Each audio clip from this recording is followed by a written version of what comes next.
Your jaw is on fire. A dull ache has turned into a pulse you can feel in your ear. You press your tongue against the tooth and immediately regret it. There is no dentist office, no painkillers in a cabinet, no emergency room down the street, just you, the throb, and whatever your hands can find. For most of human history, this was not a rare emergency. It was Tuesday. Tooth decay, abscesses, and cracked molars were constant companions. And yet humans found ways to survive them for tens of thousands of years.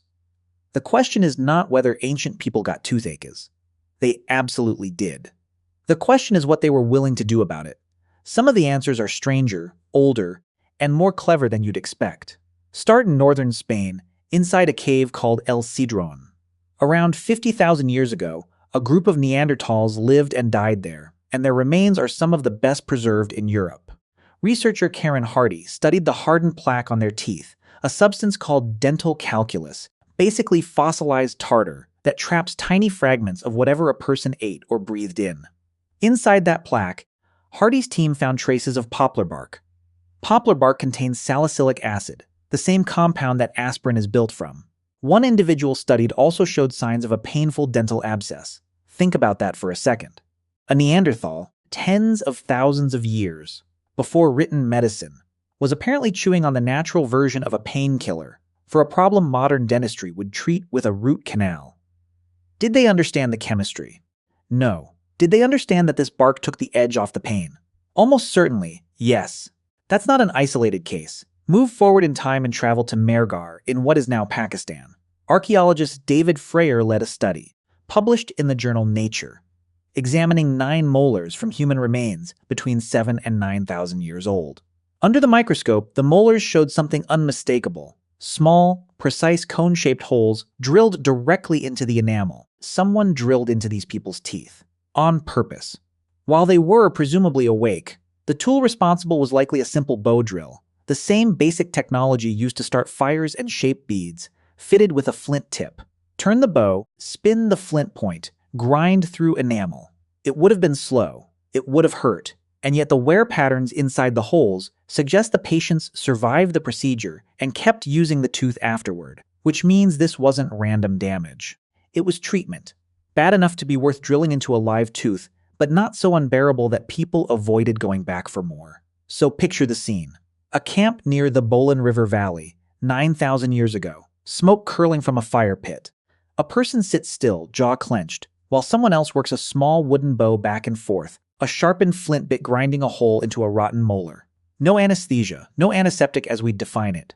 Just steady hands, and the shared understanding that a small, controlled hole was better than the abscess spreading.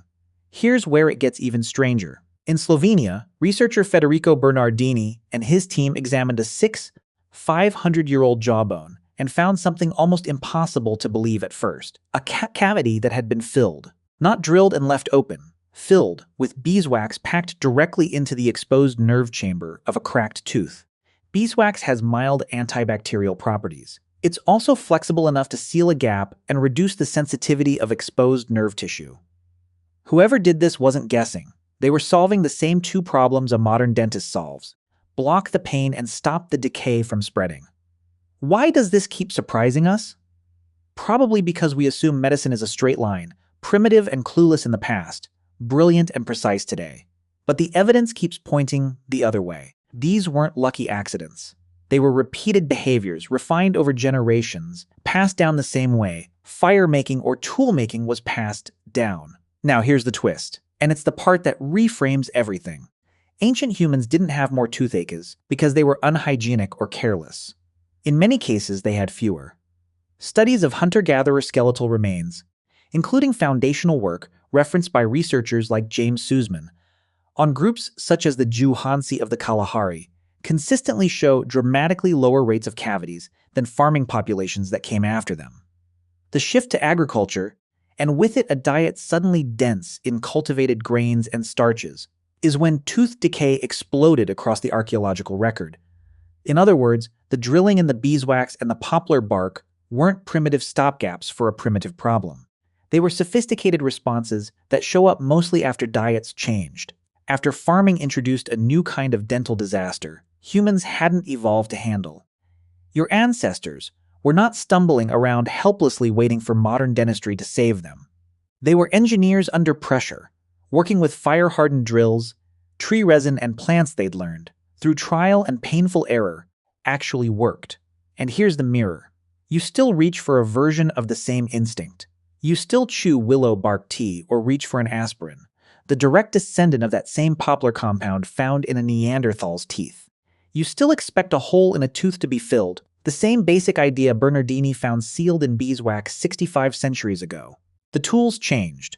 The impulse didn't. Next time your tooth aches, and you reach into a cabinet for relief, remember what that reflex actually is. It's not a modern convenience. It's one of the oldest continuous threads in human history, running from a cave in Spain, through a river valley in Pakistan, through a hillside in Slovenia, straight into your bathroom mirror. Your jaw might still be on fire, but now you know. It always has been. And for 50,000 years, someone has always found a way to fight back.